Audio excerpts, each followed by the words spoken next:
fraternity, viewers and listeners, ladies and gentlemen, welcome to our 38th post-cabinet press briefing for 2024.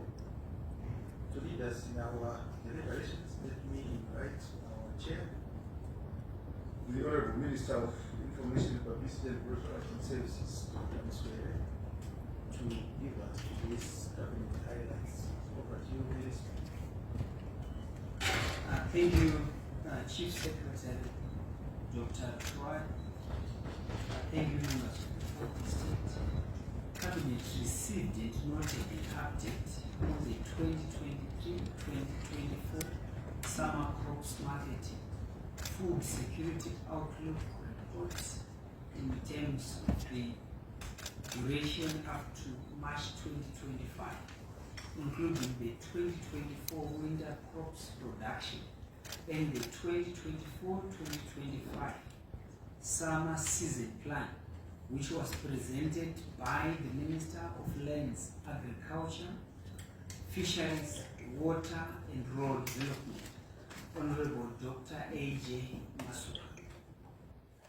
The current grain stock at the Grain Marketing Board stands at 253,665 metric tons, with 235,142 metric tons being wheat, whilst the balance is for maize and traditional grains. Cabinet would like to highlight that a total of 1,036 metric tons comprising 852,260 metric tons of maize, 184,121 metric tons of wheat, and 340 metric tons of wheat flour were imported by the private sector as at the 20th of November 2024. To date, 885 import permits have been issued to 423 companies to import 4,430,000 metric tons of maize against a deficit of 1 million metric tons. Government continues to monitor the volume of imports, stocks at millers, import prices and import sources ahead of the festive season in order to eliminate arbitrage opportunities. The nation is advised that a total of 563,961 metric tons of wheat have been harvested to date from the winter cereals production plan. Of this total, 91,149 metric tons have been delivered to the Grain Marketing Board, with 83,149 metric tons being from the Agricultural Rural Development Agency. Water availability and grazing condition have begun to respond to the recent rains, and there has been a reduction in terms of the challenges in terms of water availability. Feeds have been distributed to 27 districts in order to support 107,000 cattle. Communities have been mobilized to complement government efforts. Meanwhile, the summer plan aims to increase production of the 2024-2025 cereals to 3,274,000 metric tons from the 744,271 metric tons in the 2023-2024 season. The overall production volumes of major crops are expected to increase by 347%. The country expects to receive normal to above normal rainfall during this season, and farmers have already started planting the summer crops across all provinces. A total of 3,240,000 41,000 hectares is targeted to be planted in terms of the summer crops this season as follows. Maize, 1,800,000 hectares, sorghum 418,000 hectares, pure millet 275,000 hectares, finger millet 27,000 hectares, soybean 77,000 hectares, groundnuts 385,000 hectares, sugar beans 55,000 hectares, groundnuts 110,000 hectares, and African peas 93,500 hectares. Of the total acreage, 635,584 hectares is targeted for the climate-proof Presidential Input Supply Scheme, the Pfumvudza Intwasa program, and the rest by CBZ, AFC, NMB, and other banks, and by the private sector and individual farmers. Meanwhile, the distribution of the presidential inputs, including cotton, has commenced. Progress with the silo expansion projects is on course at the following depots: the Kwekwe, the Mutare, Grey, the Mangura, Mburu, Timber Mills, Lupane, and Rutenga. On cotton, a total of 427,550 farmers will be supported through contract farming, with a target covering an area of 278,750 hectares. The target production for tobacco during the 2024-2025 season is 300 million kilograms. Currently, 120,963 growers have registered for the 2024-2025 season, which is 8% more than the 112,445 growers who registered during the same period in 2023. Of these farmers' acreage, some 93% is being produced under contracts from 27 registered contractors for the 2024-2025 season. The total area transplanted as of 20 November 2024 is 43,814 hectares, compared to 41,699 hectares planted in 2023. Cabinet considered and approved the public-private partnership project between the Ministry of Transport and Infrastructural Development and the Forbes Border Consortium on the upgrading and modernization of the Forbes Border Post, which was presented by the Minister of Finance, Economic Development and Investment Promotion, Honorable Professor Mthuli Ncube, who is also the chairman of the Public-Private Partnerships Committee.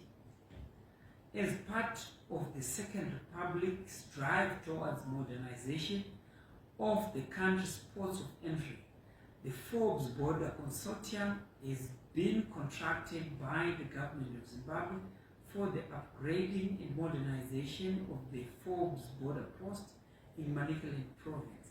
The approval to implement the project is the second phase, following a full feasibility study conducted by the consortium and the ensuing validation process by the government of Zimbabwe. The Forbes Border Consortium will implement the modernization project under a design, build, finance, operate, and maintain framework.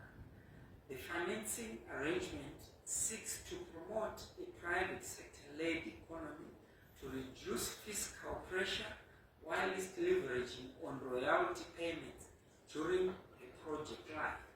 The scope of the project includes, among others, the following: the renovation of the border post buildings and infrastructure, the construction of new buildings, facilities such as way bridges, roads and parking lots, the enhancement, improvement and integration of ICT systems significant improvements to traffic processing systems, and the construction of staff houses.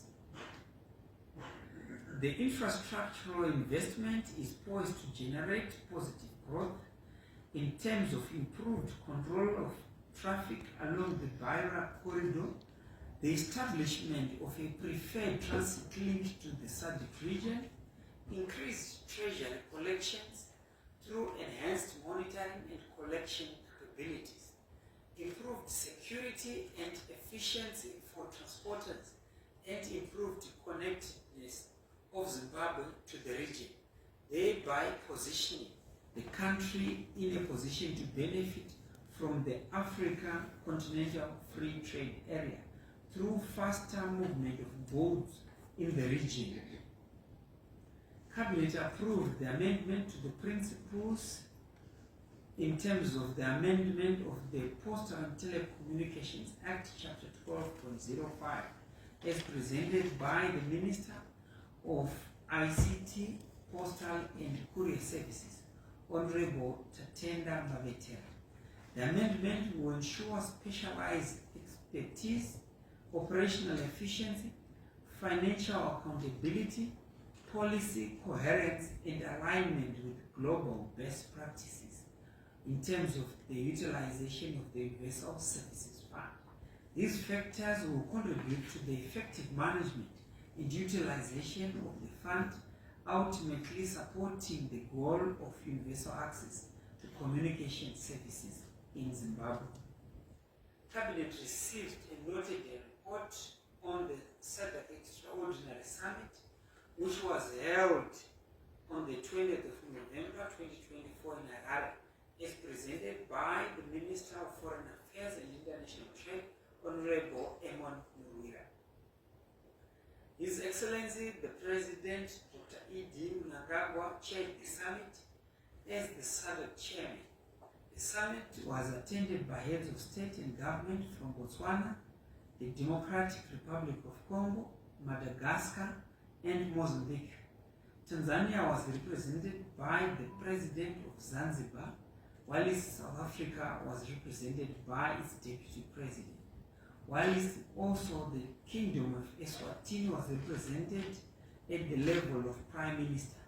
Angola, Lesotho, Malawi, Namibia, Seychelles, and Zambia participated at ministerial level. The summit considered also the report on the summit DRC, which also indicated that the mission had provided stability. The summit also noted the report submitted by the President of the Republic of Mozambique on the post-election political and security situation in Mozambique. The summit commended the SADC chairman, His Excellency the President, Dr. E.D. Mnangagwa, for convening the summit and for the excellent facilities that were put at the disposal of the visiting delegations. I thank you. Thank you very much, Honorable Minister, for presenting today's cabinet highlights. We now move on to the first three questions. Can we ask our ministers to respond? Then we move to the last round again of the questions. Who is going to start?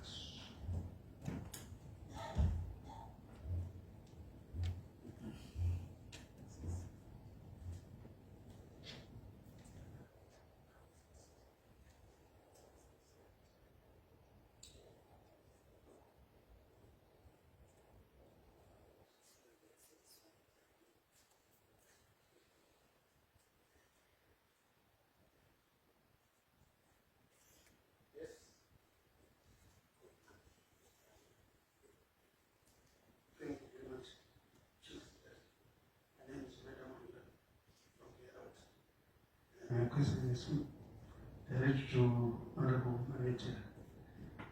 Regarding to the proposed bill, this can only find out what is the difference between the current legal framework governing the utilization of the Universal Service Fund with the proposed law what is it that is being represented in the proposed law.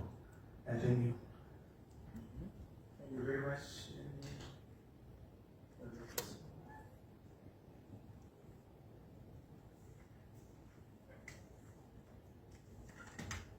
Over to you, Honorable Minister.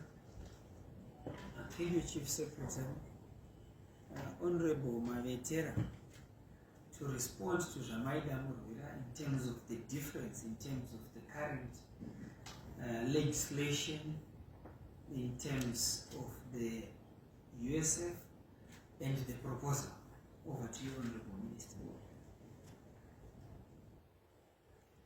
Thank you very much, Honorable Chair.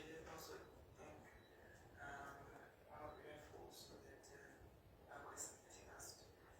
What we are proposing is for us to be able to come up with a structure which is quite efficient for us to be able to fully be able to deploy USF, especially in rural areas and also for people with disabilities, and I would probably say all the marginalized groups that we have.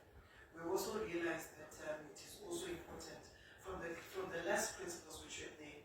We realized that there was a provision which was there to then remove it from poachers. So what we have really wanted it to be having is for us to continuously be able to have this.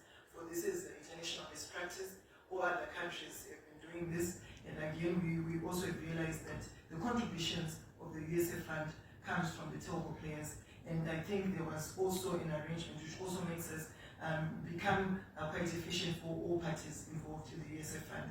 We also have realized that it is quite important for also for us as a government to also look at us looking at operational efficiency, also looking at how best we can also make sure that the resources within the USF fund will also be implemented and also be distributed efficiently. So for us, we're just looking at us making sure that we utilize the USF fund quite efficiently, and also see how we can then be able to also beef up the current USF board so that at least it is quite efficient. Thank you. Thank you very much. Any questions or encourage today? Anyone? A pending question or pending issue? Yes.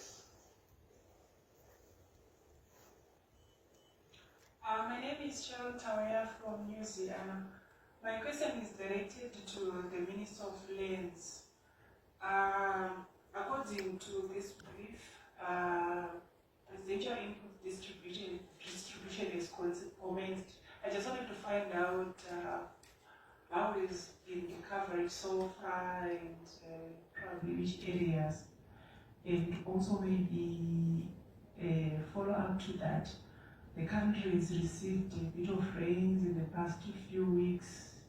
Maybe he could update the nation on, in terms of planting, if farmers started doing anything since we are getting ready for the 2024-2025 season. Thank you.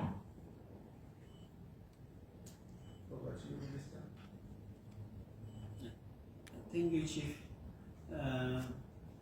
Honorable Masuka, the question from Sharon is about the current distribution in terms of coverage for the Fruza Infrastructure program, and also the rains that have been received across the country. Thank you, Chair. Certainly, the Meteorological Services Department predicted that we would have abnormal rainfall season. We've had widespread rains throughout the country in the past 2 weeks, which is boon for farmers. The planting is commenced across the country. There are a few areas that have not received sufficient rain to start planting, but these are just isolated patches throughout the country. So farmers are excited coming from El Nino ravaged drought season, perhaps the worst in 43 years. So this is the whole sector has mobilized the resources, particularly for the presidential input program. 58% of the fertilizers are available, and of that fertilizer, 75% is being distributed. 90% of the maize seed is been received, and of that, 80% has already been distributed. Similarly, for cotton inputs, we've received over 80% of those inputs, and distribution is ongoing. So it's countrywide. Farmers are naturally excited.